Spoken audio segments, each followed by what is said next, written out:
ও মায়েরা যারা দীক্ষা নিয়েছেন তারা শুনে রাখুন, দীক্ষা মানে দিয়ে খা। যে দীক্ষা নিয়েছে সকালবেলায় স্নান করে ভগবানকে দিয়ে যে না খায় তার দীক্ষা নেওয়ার কোনো সার্থক নাই।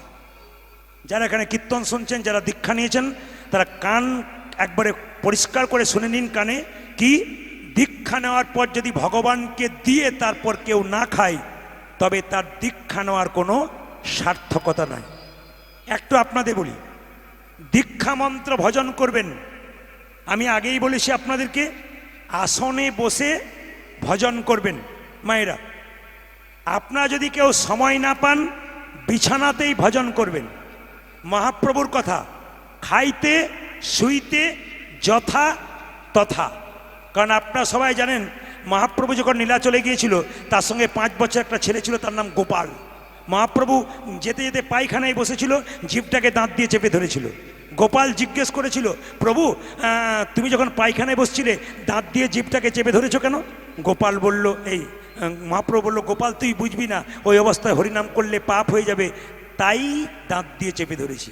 গোপাল বলল, প্রভু তুমিই তো বলেছো কুরুক্ষেত্রের যুদ্ধে কৃষ্ণ বলেছেন মৃত্যুকালে কেউ যদি ভগবানের নাম করে তার বৈকুণ্ঠ প্রাপ্ত হয়, ওই অবস্থায় কারো যদি মৃত্যু হয় তবে সে কি হরিনাম করতে পারবে না?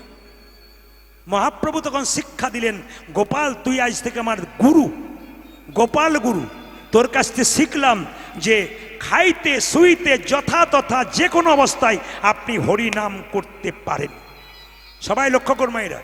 কিন্তু যদি আপনার সময় থাকে তাহলে আপনি কি করবেন? তাকান আমার দিকে। আপনি বিছানা ছেড়ে স্নান করে আসনে বসে মন্ত্র জপ করবেন। কি আসন দরকার? কম্বলের আসন হলে খুব ভালো। কম্বলে যদি না পান কুশ আসনে গুরুমন্ত্র ভজন করা ভালো। কোন দিকে মুখ করে ভজন করবেন? পূর্ব দিকে কিংবা উত্তর দিকে। খুব কথাগুলো জানার বিষয়। আপনারা বলেন না কীর্তন শুনতে আসে মানে কিছু শিখে দেওয়া। শুধু কীর্তন শুনলেন, নাচলাম গাইলাম চলে গেলাম তা নয়। কীর্তন শোনা মানে কিছু শিখে যাওয়া। আজকে আপনারা এতজন বসে আছেন, কেউ পরিষ্কার শুনতে পাচ্ছে, কেউ পাচ্ছে না, কিন্তু চুপচাপ কানে শুনছে কেন? নিলেই কিন্তু লাভ আছে। তাকান আমার দিকে। যখনই গুরুমন্ত্র ভজন করবেন পূর্ব দিকে মুখ করে কিংবা উত্তর দিকে মুখ করে। ভগবানের পুজো করবেন পূর্ব দিকে মুখ করে কিংবা উত্তর দিকে মুখ করে। এগুলো কিন্তু মাথায় রাখতে হবে। ভগবানের সেবা দেবেন, সেবা দেওয়ার সময় ঘন্টা বাজাবেন। বড় ঘন্টা হয় না, ঢং ঢং করে বাজে। যদি ঘন্টা না থাকে কি বাজাবেন? ঘন্টি বাজাবেন, ঘন্টি। হাতে যেটা বাজে ঘন্টি। যদি তাও না বাজাতে পারেন কি বাজাবেন? শঙ্খ বাজাবেন, শঙ্খ। তাও যদি না পান কি করবেন? হাতে তালি দেবেন, ব্যাস। তাতে আপনার এগুলো শিক্ষণীয় বিষয়। কীর্তন শুনতে এলেন, 3 ঘন্টার কীর্তন শুনবেন, 4 দিন ধরে কীর্তন শুনবেন, আপনি শেষে পর্যালোচনা করবেন না যে 4টা কীর্তনের কাছে কীর্তন শুনলাম, কার কাছে আমি কি শিখে গেলাম? এই শিক্ষার জন্য কীর্তন, এই শিক্ষার জন্য এখানে আসা, কিছু জ্ঞান অর্জন করা, জীবনে ব্যবহার করা, তবে জীবন সুন্দর হয়ে যায়। তাকান আমার দিকে। দীক্ষা মন্ত্র যখন ভজন করবেন মায়েরা, ভজন করার পর যে আসনে ভজন করছেন আসনটা তুলে তার নিচে একটু জল দিয়ে দেবেন। সেই জলটা চোখে নেবেন, নিয়ে একটা বাক্য বলবেন। কি? ওং সক্রায়া নমঃ, ওং সক্রায়া নমঃ। পুরুষদের জন্য ওং, মেয়েদের জন্য শ্রী সক্রায়া নমঃ, শ্রী সক্রায়া নমঃ। পুরুষদের জন্য ওং সক্রায়া নমঃ। এটা বললে আপনার কিন্তু যে মন্ত্রটা আপনি ভজন করলেন ওটা কেউ চুরি করতে পারলো না। ইন্দ্রদেব চুরি করে নিতে পারে। যাতে চুরি না করতে পারে তার জন্য আপনি দীক্ষার ফল পরিপূর্ণ পেতে গেলে এই নিয়মটা করতে হবে। ছোট্ট দুঃখী বলল, গুরুদেব আমি দীক্ষা নিতে চাই। সঙ্গে সঙ্গে হৃদয় চৈতন্য বলল, আমার কাছে দীক্ষা নেওয়া এত সোজা নয় বাবা, আমার কাছে দীক্ষা নিতে গেলে পরীক্ষা দিতে হবে। গুরুদেবকে কেঁদে কেঁদে বলল, গুরুদেব, ওগো গুরুদেব, তুমি কি পরীক্ষা দিতে বলছো বলো, আমি সেই পরীক্ষা দেব। আমি সেই পরীক্ষা দেব। গুরুদেব বলল, শোন এই দুঃখী, এই দেখ একটা মাটির কলসি দিলাম, এই মাটির কলসি করে প্রত্যেক দিন গঙ্গা থেকে জল এনে আমার তুলসী বাগানে সেবা করবি। যেদিন তোর জল দেওয়া সার্থক হয়ে যাবে সেদিন তোকে মন্ত্র দেব, তার আগে তোকে মন্ত্র দেব না। মায়েরা, ছোট্ট দুঃখী মাথায় করে ওই কলসিটা নিয়ে যাচ্ছে, আর যেতে যেতে গাইছে। যারা যারা গুরু মন্ত্র নিয়েছেন তারা গুরুকে স্মরণ করুন, একটু হাততালি দিয়ে গাইবেন, জয় জয় শ্রী গুরু প্রেম কল্পতরু। জয় জয় শ্রী গুরু প্রেম কল্পতরু। হরে কৃষ্ণ। যারা মন্ত্র নিয়েছেন তারা সবাই তালি দেবেন। কেন? নিজে নিজে গুরুকে স্মরণ করবেন, এই গানটা গাইবেন। ছোট্ট দুঃখী গাইতে গাইতে যাচ্ছে, জয় জয় শ্রী গুরু প্রেম প্রেম কল্পতরু আজ জয় জয় শ্রী গুরু প্রেম কল্পতরু অদ্ভুত জাত জাত প্রকাশ রে অদ্ভুত জাত প্রকাশ রে অদ্ভুত জাত জাত প্রকাশ রে অদ্ভুত জাত সবাই তালি দেবেন প্রকাশ রে জয় জয় শ্রী গুরু প্রেম কল্পতরু আজ জয় জয় শ্রী গুরু প্রেম কল্পতর গুরু আমার অজ্ঞান আধার দূরী করেছে গুরু আমার অজ্ঞানে আধার দূরে করেছে অজ্ঞানী আধার দূরী করেছে যাদের অজ্ঞানে আধার দূরী করেছে জ্ঞানের চন্দ্র প্রকাশ করে অজ্ঞান আধার দূরী করেছে আমার জ্ঞানের জঙ্গল প্রকাশ করে আমার অজ্ঞানী আধারে দূরে করেছে জ্ঞানের চন্দ্র প্রকাশ করে অজ্ঞানী আধারে দূরে করেছে জ্ঞানের চন্দ্র প্রকাশ করে অজ্ঞানী আধারে দূরে করেছে অজ্ঞানে আধার দূরী করেছে অযাচিত মহেন পতিত হেরি জপু আজ অযাচিত মহাভেদ পতিত ঘেরি যচহ যাচিত হল হরি দেওল হরি নাম রে যাচিত অলহরি অলহরি নাম রে যে সে যে আমায় নাম দিয়েছে আজ যে সে যে হরির নাম দিয়েছে যে যে সে যে হরি নাম দিয়েছে ও যে যে হরি নাম দিয়েছে আমার অযাচিত কৃপা স্বভাবে যে যে সে যে হরির নাম দিয়েছে উপয়োজিত পিপাসা যে হরি নাম ও দিয়েছে যে অযাচিত প্রপাত করে যে হরি নাম ও যে দিয়েছে অযাচিত প্রপাত করে যে হরি নাম দিয়েছে যে যে হরি নাম দিয়েছে জোরে বলো রাধা রানী কি শ্যাম সুন্দর কি আচ্ছা মায়েরা যদি সহ্যের সীমা কারো পার হয়ে যায় কিছু না কিছু ক্ষতি হয় সব কিছু ভালো অতিরিক্ত ভালো নয় ছোট্ট একটা ছেলে সে একটা বড় কলসিকে নিয়ে নিয়ে জল আনতে আনতে একদিন মাথার মধ্যে দগদগে ঘা হয়ে গেল যখন দগদগে ঘা হয়ে গেল দেখলো যে ঘা হয়ে গেলে গুরুদেব আমাকে বারণ করবে জল আনতে মাথায় একটা পাগড়ি বেঁধে দিই যখন পাগড়ি বেঁধে জল আনছে হঠাৎ গুরুদেব হৃদয় চৈতন্য বলল দুঃখী এ তুই কি করলি বাবা এত সুখে কৃষ্ণ ভজন হয় না কৃষ্ণ ভজন করতে গেলে দুঃখ পেতে হয় যারা কীর্তন শুনছেন অপরাধ নেবেন না এতজন বসে আছেন এখানে যারা ভগবানের ভক্ত হয় তাদের দুঃখ পেতে হয় কেন মাঝে মাঝে ভগবান পরীক্ষা করে দেখে এ আমাকে যে ডাকছে এ আমার কতখানি হয়েছে এখানে তত্ত্ব বলল যে যে পড়াশুনো করে তাকেই তো পরীক্ষা দিতে হয় যে পড়াশুনো করে না তাকে পরীক্ষা দিতে হয় না যে ভগবানকে ডাকে তাকে পরীক্ষা দিতে হয় যে ডাকে না সে বুক ফুলিয়ে ঘুরে বেড়ায় তার কোনো পরীক্ষা হয় না কিছু মনে করবেন না মায়েরা আমাকে অনেকে প্রশ্ন করে প্রদীপবাবু আমি হরিনাম করলাম আমার ঘর ফুটে জল পড়ে আমার স্ত্রীর রোগ আমার বাড়িতে অশান্তি কষ্ট পাচ্ছি কেন কষ্ট পাচ্ছি যারা দু নম্বরই করছে লোক ঠকাচ্ছে বারবার অন্যায় করছে ওরা বুক ফুলিয়ে ঘুরে বেড়াচ্ছে ওদের কিছু হচ্ছে না কেন আমি তখন তাদেরকে বললাম শোনো ভগবান জন্মের পর সবাইকে দুটো করে কলসি দিয়েছে একটা পাপের কলসি একটা পুণ্যের কলসি যারা অন্যায় করে বেড়াচ্ছে লোক ঠকাচ্ছে লোককে মারছে ধরছে জানবেন ওর এখনো পাপের কলসিটা পূর্ণ হয় নাই যেদিন পাপের কলসি পূর্ণ হবে সেদিন ভিখারির মতো রাস্তায় ঘুরে ঘুরে বেড়াবে আর আপনার পুণ্যের কলসি এখনো পূর্ণ হয় নাই আপনি কষ্ট পাচ্ছেন যেদিন আপনার পুণ্যের কলসি পূর্ণ হয়ে যাবে সেদিন পরমানন্দ গোবিন্দের চরণ লাভ করতে পারবেন এই জন্য মায়েরা ছোট্ট দুঃখী বলল আমি পাগড়ি বেঁধেছি এমনি বেঁধেছি দুঃখী পাগড়ি খোল না খুলবো না খোল না খুলবো না খোল না খুলবো না আরে খোল ছোট্ট দুঃখী বলল শোনো গুরুদেব ইচ্ছা করলে তুমি খুলে দাও আমি খুলতে পারবো না হৃদয় চেতনা যেই না পাগড়িটা খুলে দিয়েছে মাথায় দগদগে ঘা পুঁজ রক্ত ছোট্ট দুঃখীকে ধরে হৃদয় চৈতন্য বলল, দুঃখী রে, তুই যেদিনে মা বাবাকে ছেড়ে আমার কাছে এসেছিস, সেই দিন থেকে আমি তোর বাবা, আমি তোর মা।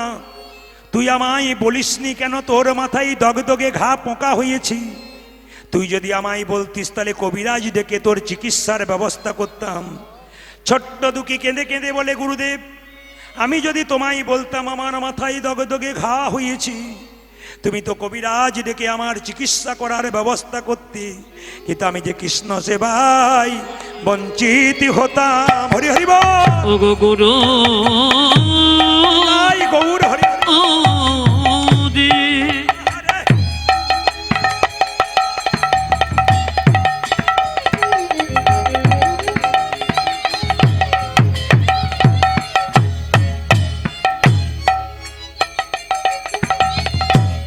এই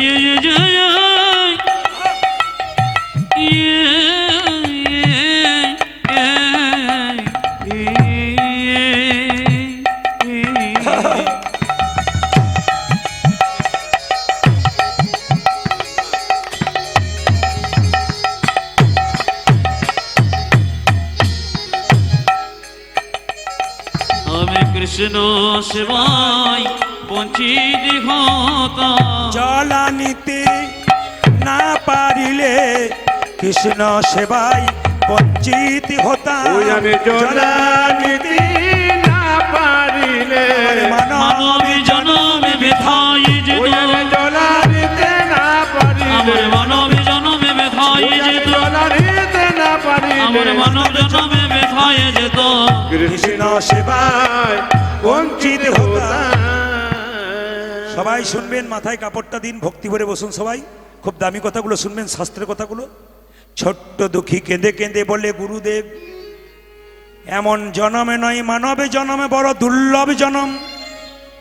84 লক্ষ জনি ভ্রমণ করে মানবে জনমে পেলাম। 84 লক্ষ মানবী জনমে ধরে মানবী জনম পেল। 84 লক্ষ জনি ভ্রমণ করে এমন দুর্লভে মানবে জনমে পেলাম। এমনই দুর্লভে মানবী জনমে পেল। হিসাব দিচ্ছে। আমি অঙ্কতে কাঁচা। ইংরাজিতে বর্ধমান থেকে এমএ করেছিলাম, কিন্তু অঙ্ক দেখলে সত্যি আমার জ্বর আসতো। আমার মাস্টারমশাই যখন অঙ্ক করাতেন ক্লাসে, অপরাধ নেবেন না, ক্লাস 7-এ পড়তাম, লোকে বলতো না, মাস্টারমশাই অঙ্ক দেখলে তোর কি গায়ে জ্বর আসে? সত্যি আমার গায়ে জ্বর আসতো। অঙ্কের ক্লাস হলে আমি হাত দিয়ে দেখতাম, আমার সত্যি জ্বর এসছে। এই জন্য অঙ্কে আমি কাঁচা। আপনারা কিছু মনে করবেন না, একটু মন দিয়ে শুনবেন, হিসাব করবেন। 20 লক্ষ বার আমি গাছ গাছেরা রূপে জন্মে নিলাম। 20 লক্ষ আমার গাছে গাছের রূপে আমি জন্ম নিলাম। গুনবেন, কত রকমের গাছ হতে হতে যেদিন তুলসী বৃক্ষ রূপে জন্মে নিলাম। যেদিন আমি তুলসীর বৃক্ষ রূপে জন্ম নিলাম। যেদিন তুলসীর পাতা গোবিন্দের সেবাই লাগিল। যেদিন তুলসীর পাতায় আমার গোবিন্দের সেবায় লাগিল। যেদিন তুলসীর ডাল মালা করে ভক্ত কণ্ঠে গ্রহণ করিল। ভক্তরা কণ্ঠে ধারণ করিল। সেই দিন আমার গাছ জন্মে থেকে মুক্তি হয়ে গেল। সেদিন আমার গাছে গাছেরা রূপে জন্ম হয়ে গেল। কত হলো মায়েরা? 20। 11 লক্ষ বার কৃমি কীটি রূপে পোকা রূপে জন্ম নিলাম। কত রকমের পোকা রূপে জন্মে নিতে নিতে যেদিন আমি ভ্রমরে কুলে জন্মে নিলাম। যেদিন আমি ভ্রমরে কুলে জন্ম নিলাম। যেদিন ফুল থেকে মধু সংগ্রহ করে মধু গোবিন্দের সেবায় লাগালাম, সেই দিন আমার পোকা জন্মে থেকে মুক্তি হয়ে গেল। কত হলো মায়েরা? 20 আর 11 কত? 41। হ্যাঁ 31। বেশ বেশ, আচ্ছা 31 হলো তো। 9 লক্ষ বার জলে জন্মে নিলাম। কত রকমের মাছ কাঁকড়া হতে হতে যেদিন শঙ্খ রূপে জন্মে নিলাম। যেদিন আমি শঙ্খ রূপে জন্ম নিলাম। যেদিন মায়েদের মুখে মন্দিরে বেজে উঠিলাম। যেদিন আমি মায়েদের মুখে শঙ্খ রূপে বেজে উঠিলাম। কত হলো মায়েরা? 40। একটু মাথায় রাখবেন, শঙ্খ আপনারা বাড়িতে বাজান, কত উপকার আছে একটু বলে দিই আপনাদের। কুরুক্ষেত্রের যুদ্ধে কৃষ্ণ একটা শঙ্খ বাজিয়েছিল, বাবা যে শঙ্খটা বাজাচ্ছে সুন্দর মাঝে মাঝে বাজাচ্ছে, একজন মা বাজাচ্ছেন, খুব সুন্দর লাগছে আপনাদের পরিবেশ। সব পরিবেশে এইগুলো পাওয়া যায় না, আপনাদের এই পরিবেশে পাওয়া গেল। একটা কথা বলে রাখি, শঙ্খ বাজারে উপকার কী? কৃষ্ণ কুরুক্ষেত্রের যুদ্ধে একটা শঙ্খ বাজিয়েছিল, ওই শঙ্খটার নাম পাঞ্চজন্য শঙ্খ। পঞ্চজন নামক অসুরকে মেরে পেয়েছিল, এই জন্যে সেই শঙ্খ যখন বাজিয়েছিল অসুরদের স্ত্রী গর্ভের সন্তানগুলো সব নষ্ট হয়ে গিয়েছিল, আর দেবতাদের স্ত্রী গর্ভের সন্তানেরা শক্তিমান হয়েছিল। এর থেকে প্রমাণ কি পেলেন? যখনই শঙ্খ বাজাবেন অশুভ শক্তি দূর হবে, শুভ শক্তির আগমন হবে। 3 বার শঙ্খ বাজাবেন কেন মা? একবার ব্রহ্মা, একবার বিষ্ণু, একবার মহেশ্বরকে সজাগ করার জন্য আপনি বাজাবেন। এবার লক্ষ্য করুন, শঙ্খ বাজালে শারীরিক উপকার কি একটু বলে রাখি। বার্লিন বিশ্ববিদ্যালয়ে বিখ্যাত বিজ্ঞানী বলেছেন, যদি কারো হাঁপানি রোগ থাকে, অ্যাজমা, শ্বাসকষ্ট থাকে, যদি প্রতিনিয়ত সে সকাল দুপুর সন্ধ্যে শঙ্খ বাজাতে পারে 3 বার করে, তাহলে কি হয় মা? তাহলে তার শ্বাসকষ্ট কিছুটা নিবারণ হয়, কিছুটা নিবারণ হয়। আবার বলছে, যখন পুজো হয় তখন দেখবেন ব্রাহ্মণরা শঙ্খের জল দেখবেন দেয় ফলের মধ্যে, প্রসাদের মধ্যে। কেন? প্রসাদগুলো যদি অপবিত্র ছিল পবিত্র হয়, অথবা প্রসাদের মধ্যে কোনো জীবাণু থাকলে, শঙ্খের মধ্যে ক্যালসিয়াম থাকে, ওই ক্যালসিয়ামযুক্ত জল দিলে কি হয়? প্রসাদের মধ্যে জীবাণু থাকলে জীবাণু নষ্ট হয়ে যায়। প্রত্যেকটি কথার বিজ্ঞানের যুক্তি এবং প্রত্যেকটি কথার তাত্ত্বিক যুক্তি আছে। মায়েরা 40 লক্ষ হয়ে গেল, 30 লক্ষ বার পশুকুলে জন্ম নিলাম, পশুকুলে আমি জন্ম নিলাম। পশুকুলে জন্ম নিতে নিতে কত রকমের পশু হতে হতে যেদিনে গাভীকুলে জন্ম নিলাম, যেদিনে আমি গাভী কুলি জন্ম নিলাম, যেদিনে গাভীর চামড়া দিয়ে মহাপ্রভুর শ্রীকল তৈরি হলো, গাভীর চামড়া দিয়ে মহাপ্রভু শিখবল তৈরি হলো, যেদিনে গাভীর দুগ্ধ দিয়ে গোবিন্দের সেবা হলো, গাভীর দুগ্ধ দিয়ে আমার গোবিন্দের সেবা হইল, সেদিনে পশু জন্মে থেকে মুক্তি পেয়ে গেলাম, পশু জন্ম হতে মুক্তি পেয়ে গেল। কত হলো জোরে বলুন, কত হলো? 70। 10 লক্ষ বার পাখি কুলে জন্ম নিলাম, কত রকমের পাখি হতে হতে যেদিনে ময়ূরী কুলে জন্ম নিলাম, যেদিনে আমি ময়ূর কুলি জন্ম নিলাম, আমার পালক যেদিনে গোবিন্দ মস্তকে নিল, সেদিনে পাখি জন্মে থেকে আমার মুক্তি হয়ে গেল, মুক্তি হয়ে গেল। কত হলো মায়েরা? জোরে বলুন। 80। বাকি রইল কত? 4। 4 লক্ষ চ বানরা, বানর কুলে জন্ম নিতে নিতে যেদিন রাম ভক্ত হনুমান হয়ে গেলাম, যেদিন আমি রামী ভক্ত হনুমান হয়ে গেল। তাকান মায়েরা, হনুমানের কথা একটু বলে রাখি আপনাদের। সীতাকে যখন হনুমান উদ্ধার করেছিল, সীতা মা আদর করে হনুমানকে একটা মতির মালা দিয়েছিল। মতির মালাটা হনুমান কত বড় ভক্ত দেখুন। মতির মালাটা প্রথমে কপালে ঠেকালো, তারপর কানে ঠেকালো, চোখে ঠেকালো, জিভ দিয়ে চেটে চেটে দেখলো, দাঁত দিয়ে কেটে কেটে 64 টুকরো করলো। প্রশ্ন করবেন 64 কেন করলো, 63 কেন করলো না, 65 কেন করলো না?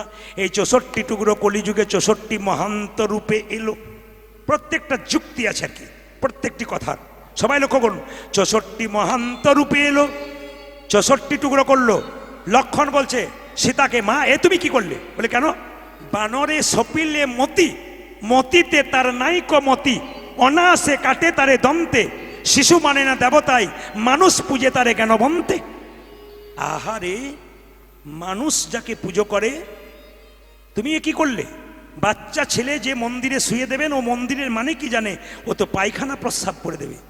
অতুল্য ধন তুলসীরে, তুমি জানে তুলসীরে, যে তুলসীকে তোমরা সম্মান দাও, আমরা সম্মান দিই, কুকুরে প্রস্রাব করে দেয়। ও তো জ্ঞান নাই।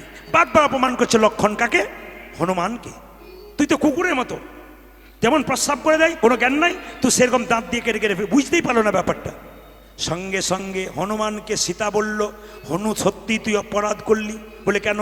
তুই আমার মালাকে দাঁত দিয়ে কেটে দিলি কেন? সঙ্গে সঙ্গে সীতাকে প্রণাম করে হনুমান বলছে, মা গো, আমি কি তোমার মালাকে কোনোদিন অপমান করতে পারি? এ মালা তো যেমন তেমন মালা নয়, আমার মায়ের দেওয়া প্রেমের মালা, ভালোবাসার মালা। ভালোবাসার মালা, এ মালা প্রথমে কপালে ঠেকালাম কেন জানো? কেন জানো? এ মালা কপালে ঠেকালাম, তোমাকে প্রণাম জানালাম। কানে ঠেকালাম কেন জানো? কেন জানো? এই মালাতে রাম নাম শোনা যায় কিনা একবারে দেখিলাম। শোনা যায় কিনা দেখিলাম। চোখে ঠেকালাম কেন জানো? কেন জানো? এই চোখ দিয়ে রাম এই মালার মধ্যে রাম দেখা যায় কিনা একবারে দেখিলাম। নাক দিয়ে শুকে শুকে দেখলাম কেন জানো? কেন জানো? এই মালাতে রাম অঙ্গের গন্ধ পাওয়া যায় কিনা গন্ধ দেখলাম। পাওয়া যায় কিনা দেখিলাম। জিভ দিয়ে চেটে চেটে দেখলাম কেন জানো? কেন জানো?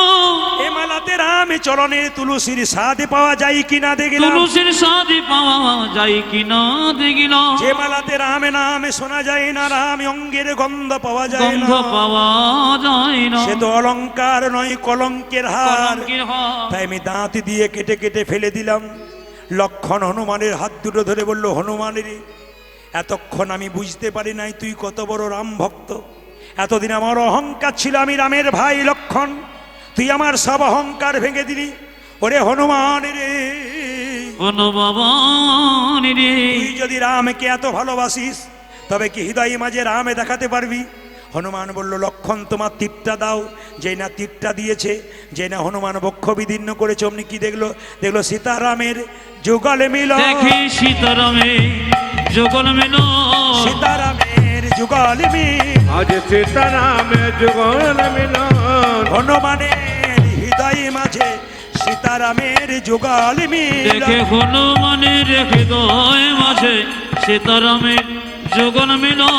হনুমানের হৃদয় মাঝে সীতারামের যুগল মিল। ও যাচ্ছে হনুমানের হৃদয় মাঝে। ও আর কি তারে মারিতে ও পারে? যাচ্ছে হনুমানের হৃদয় মাঝে। দেখো আর কি তারে মারিতে ও পারে? যাচ্ছে হনুমানের হৃদয় দেখে সীতারামের যুগল মিল। ছেড়ে বলো, রাধা রানী কি, শ্যাম সুন্দর কি। সঙ্গে সঙ্গে হৃদয় চৈতন্য বললো, তোকে দীক্ষা কি দেবো রে?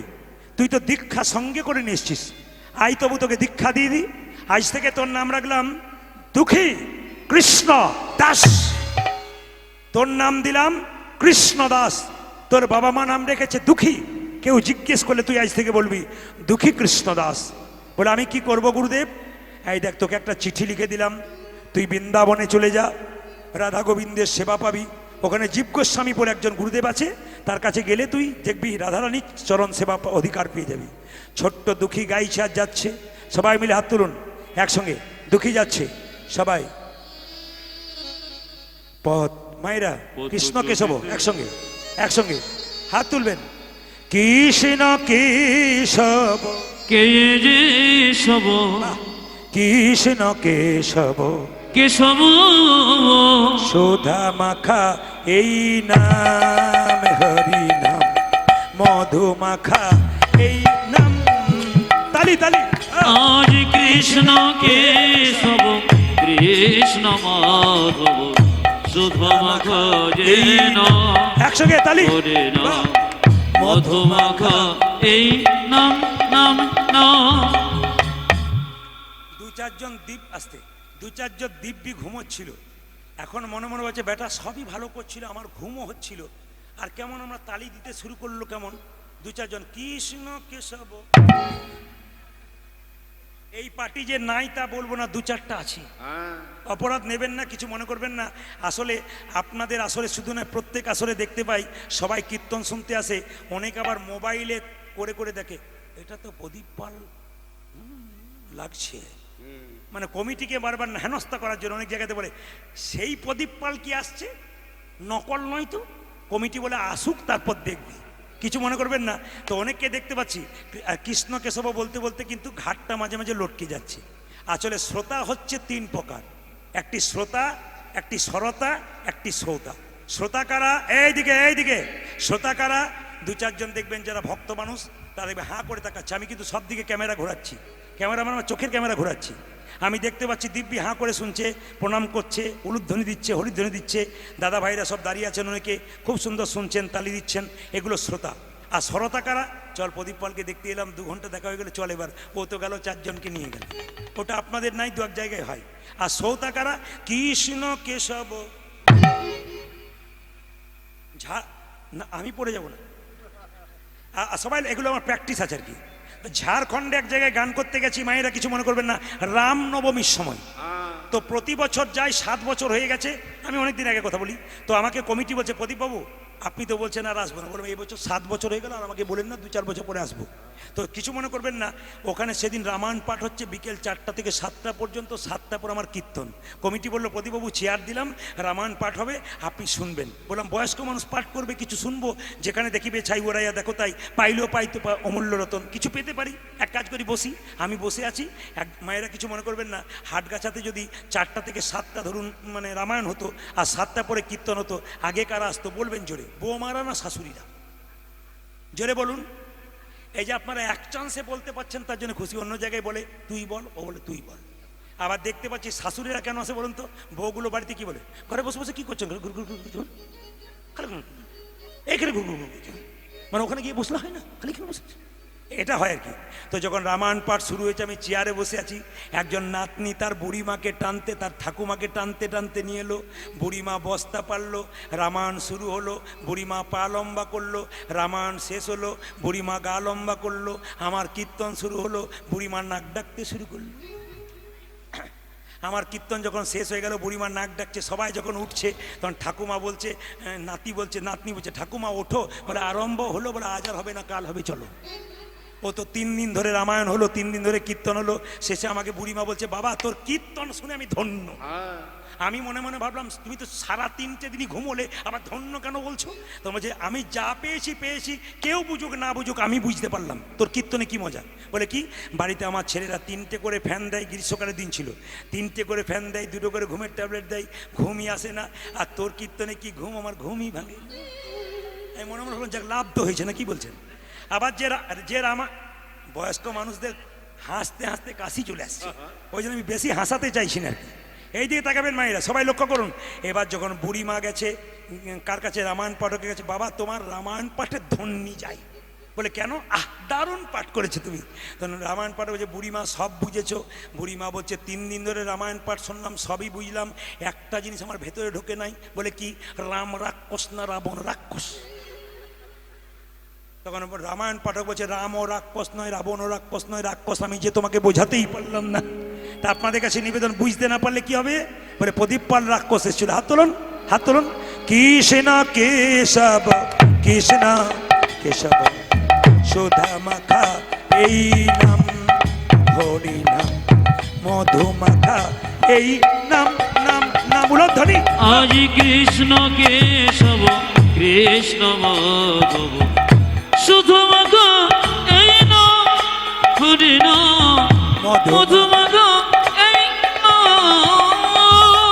এই নাম জপ ভলো আপনারি, এই নামে জপ ভলো জপনারে, এই নাম জপ ভলো আপনারি। এই হরি উলধ্বনি প্রেম সে, প্রেম সে।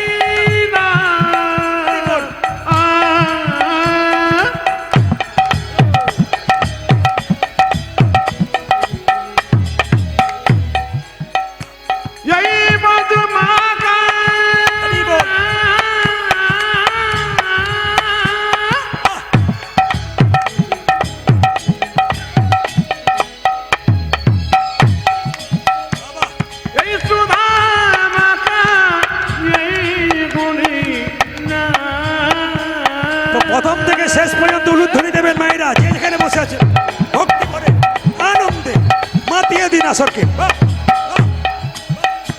এই নামে জপ করে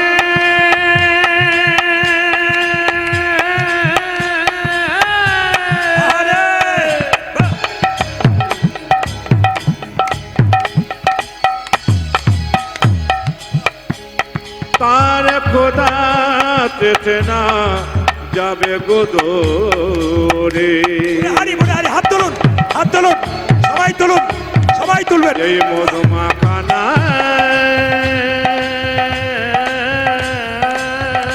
সবাই তুলে তুলে, এই সুদা মাখা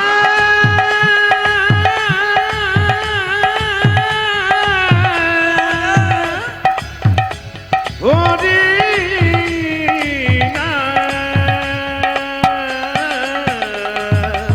এই নাম জপ বলো আপনার নাম জপ হলো জপন রে দূরে যাবে তৃষা প্রেম পারাবারে হরি এই নাম জপ বলো আপনার দূরে যাবে কৃষ্ণ প্রেম পানা পারে জপরে জপরে জপরে রসনা আজ জপরে জপরে জপরে রসনা জপরে জপরে জপরে রসনা জপনে জপনে জপনে রসনা সুধা মাখা এই নাম হরি নাম মধু মাখা এই নাম হরি বল আজ কৃষ্ণ কেশব কৃষ্ণ মাধব সুধমখ যে নাম হরে নাম মধুমখ এ নাম জপনা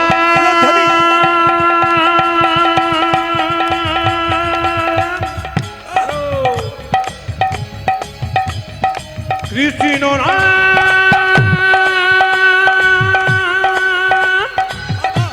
জয় মধুমাখা হরি